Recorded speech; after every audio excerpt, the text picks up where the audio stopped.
দুবাইতে আজ আমরা ১ সপ্তাহ, বাট সমুদ্র পার ব্যতীত অন্য কোনো জায়গা কিন্তু আমাদের তেমন করে দেখা হয় নাই। তাই আজকে আমরা বেরিয়ে পড়লাম, দেখব দুবাই শহরের বিভিন্ন জায়গা। তার আগে বলে রাখি, দুবাই একটা শহরের নাম, অনেকেই ভুল করবেন, কিন্তু এই জায়গায় কিন্তু দুবাই একটা শহরের নাম, আর এই দেশটির নাম হচ্ছে ইউনাইটেড আরব আমিরাত। তো এখানে আমরা বলে রাখি যে আমরা দুবাই শহরে নাই, আমরা আছি শারজার কোনো এক জায়গায়। তো এই জায়গাটার নাম হচ্ছে আজমান।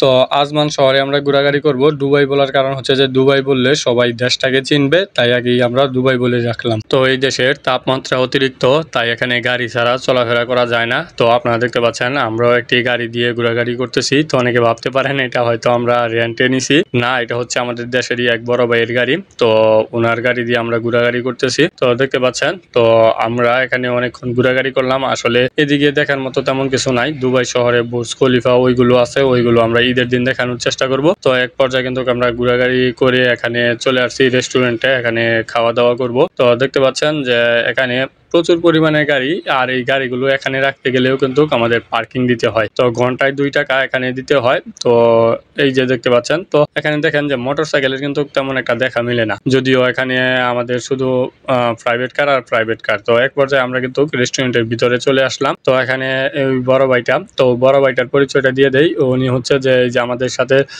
রানা ভাই ছিল, রানা ভাইয়ের ছোট বোন জামাই। তো উনি এখানেই থাকেন। তো উনি এখানে থাকার সুবিধার্থে উনি কিন্তু আমাদের এখানে আসছে আমাদের নিয়ে একটু ঘোরাঘুরি করার জন্য। তো দেখতে পাচ্ছেন এক পর্যায়ে কিন্তু আমাদের খাবার নিয়ে চলে আসছে। তো এখানে যে বিষয়টা ঘটছে, এখানে যে খাবারগুলো সেগুলো হচ্ছে যে দেখতে পাচ্ছেন আলুগুলো কেটে হালকা সিদ্ধ করে দিছে। এখানে মরিচ সিদ্ধ করে দেয়, গাজর সিদ্ধ করে দেয়, ইভেন এখানে মূলা সিদ্ধ করে দেয়, এবং আমাদের যেই কবিগুলো সিদ্ধ করে দেয়। এখানে বিষয়টা হচ্ছে যে আমাদের ভালো খাবারগুলো সিদ্ধ করে নষ্ট করে দেয়। তো এই সিদ্ধ করার কারণে কিন্তু আমরা এগুলো খেতে পারছিলাম না। তো তারপরেও কি করার, যেহেতু অর্ডার দিছি খেতে হবে। ভালো ভালো জিনিস সিদ্ধ করে নষ্ট করে, হালকা সিদ্ধ করে। কবি সিদ্ধ করে দিচ্ছে না খাবার লাগে, এই গাজর সিদ্ধ করে দেয় খাবার লাগে। কিছু করার নাই, বিদেশ অবশ্যই।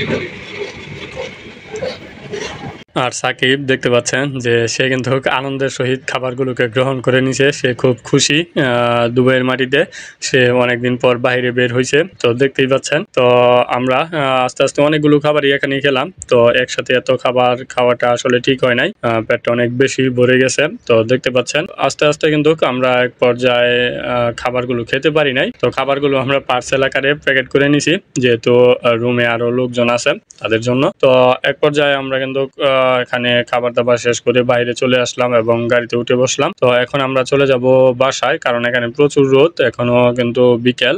তো রোদের বেলা আসলে বাইরে ঘোরাঘুরি করাটা ঠিক হবে না, এই ভেবে আমরা কিন্তু চলে গেলাম। আর ঘুরতাম যদি বাইরে তেমন কিছু থাকতো এদিকে দেখার মতো, তো তেমন কিছু নাই, সবগুলো একই জায়গার মতো লাগে। তো এখানে তেমন কিছু দেখারও নাই, তাই আমরা এক পর্যায়ে কিন্তু চলে আসলাম।